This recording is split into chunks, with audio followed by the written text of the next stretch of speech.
In the past 2 days, news of the arrest of Telegram founder Pavel Durov in France has flooded the internet at home and abroad. This reminds me of some of his remarks in an interview with American reporters a few months ago. Looking back, there's a lot to think about. I summarized it myself, probably the following points. First, his brother is the true genius. Durov mentioned his brother's genius many times in the interview. And the core code of Telegram was also conceived and written by his brother. My brother, he became world champion in maths, in the international Olympiads, in maths and programming, many times in a row, absolute best. Myself, I was just the best student at my school. Also did some victories in local competitions. My brother, being the genius that he is, he was able to create this encryption standard that we're using up until this day with minor changes. But the idea came. So your brother wrote the encryption? Yes. Well, my brother had like 2 PhDs in maths, super smart. He could, he's an expert in cryptography. He designed the basic principles of the Telegram's encryption. I was more on the user interface side, the way how the app works, the features, etc. He was responsible for the encryption side. To evaluation of the city. Durov thought Berlin and London in Europe were too bureaucratic. He wanted to set up the headquarters of the Telegram in Berlin. You can't hire the engineers you bring in. Instead, local workers must be recruited. And in San Francisco, the law and order is so bad. The only time he was robbed in his life was in San Francisco. We tried several places. We first went to Berlin. We tried to set up a company in Berlin. We then tried London, Singapore, San Francisco, you name it. We've been everywhere. And why didn't you stay in any of those places? Oh, because the bureaucratic hurdles were just too difficult to overcome. I was bringing the best in class programmers in the world to these places, and I was trying to hire them from a local company. And the response I got in places like Germany, for example, is that no, you can't hire people from outside of the European Union because you should first run some newspaper ad in a local magazine or whatever.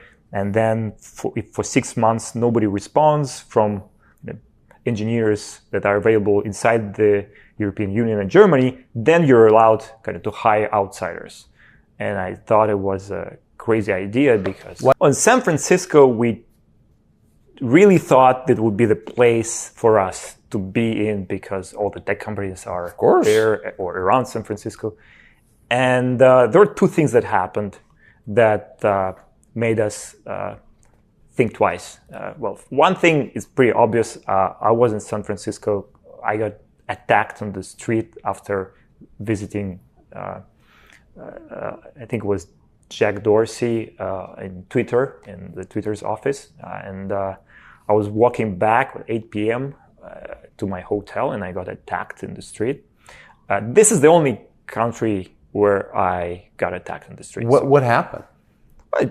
Just 3 big guys tried to grab my phone from my hands. I was tweeting about the fact that I just met the founder of Twitter. That seemed like a right idea for me back then to do. And I got attacked. I didn't want to let them have my phone.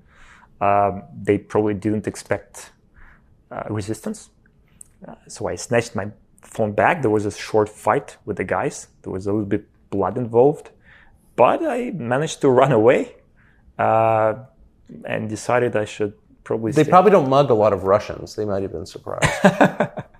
Well, they were much taller than me, I must admit. And there were 3 of them. But I think I put up a good fight. Were you surprised that this happened in San Francisco? Completely.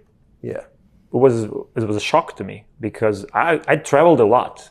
That was the first place I got attacked. And I thought, all right, maybe we shouldn't look at San Francisco. Maybe there are other places in America. Why did you go to the United States after leaving Russia?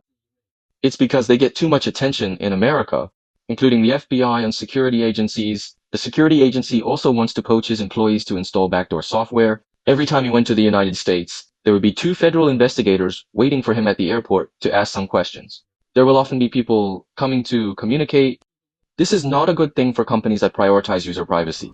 Where you don't get attacked? Yeah, exactly. But there's this second part, which was probably more alarming there in the US. We got too much attention from the FBI, the security agencies, wherever we came to the US. So to give you an example, last time I was in the US, I brought an engineer that is working for Telegram, and there was an attempt to secretly hire my engineer behind my back by cybersecurity officers or agents, whatever they are called. The US government should hire your engineer? That's my understanding. That's what he told me. To write code for them or to break into Telegram? They were curious to learn which open source libraries are integrated to the Telegram's app, on the client side, and they were trying to persuade him to use certain open source tools that he would then integrate into the Telegram's code that, in my understanding, would serve as backdoors. Would allow the US government to spy on people who use Telegram? The US government, or maybe any other government, because a backdoor is a backdoor regardless of who is using it. That's right. Or in the US. Whenever I would go to the US, I would have 2 FBI agents greeting me at the airport, asking questions. One time I was having my breakfast at like 9 a.m. and the FBI showed up at my house that I was renting. And that was quite surprising. And I thought, we're getting too much attention here. It's probably not the best environment to...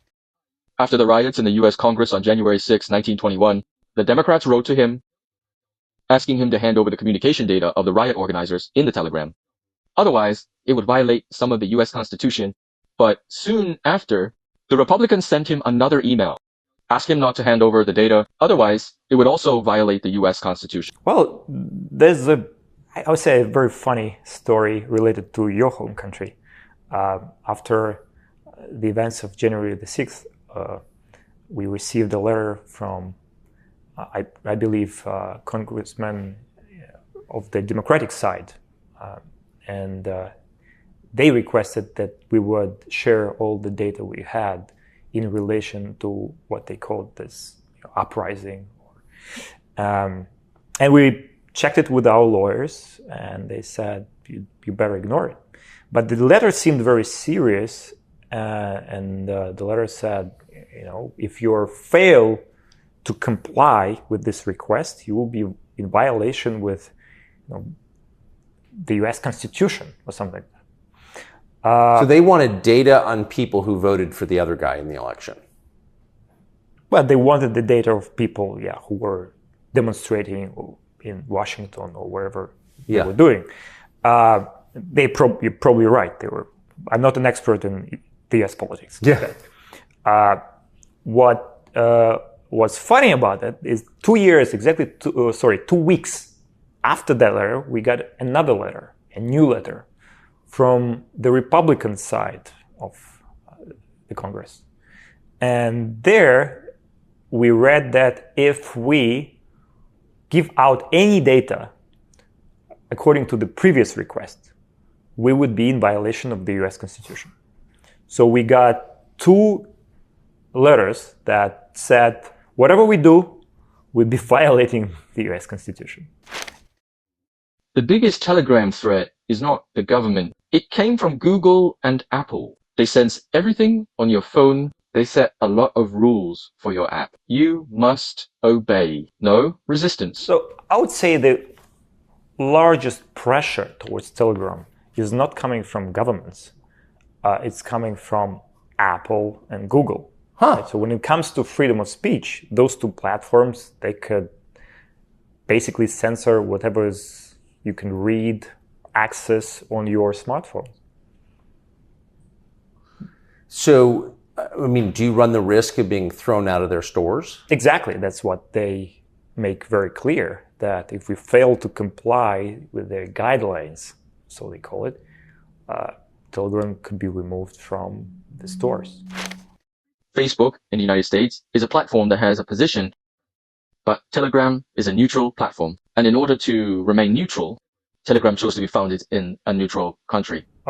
It's not that we don't care, but we think it's important to have this platform that is neutral to all voices, because we believe that the competition of different ideas can result in progress and a better world for everyone.